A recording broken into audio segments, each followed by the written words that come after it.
ಕೈಲಾಸ ಕೈಯಲಿ ನೀನು ನನ್ನ ಸಂಗ ಇದ್ದರೆ, ಆಕಾಶ ಜೇಬಲಿ ನಿನ್ನ ನಗು ಹೀಗೆ ಇದ್ದರೆ, ಕೋಲ್ ಮಿಂಚು ಹೂಗಳೇ ನಿನ್ನ ಮಾತು ಕೇಳುತ್ತಿದ್ದರೆ, ಸೀನೀರೆ ಸಾಗರ ನಿನ್ನ ಭಾವ ಹೀಗೆ ಇದ್ದರೆ, ಓಡದೆ ನೀನು ಜಿಂಕೆಯಾದೆ, ಹಾರದೆ ನಾನು ಹಕ್ಕಿಯಾದೆ,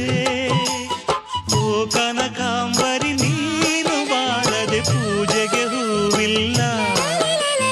ಓ ಶ್ವೇತಾಂಬರಿ ನೀನು ಬಾರದೆ ಉತ್ಸವ ಸಾಗೋಲ್ಲ. ಗೀತಾಂಜಲಿ ಹಾಲುಗೆನ್ನೆಗೆ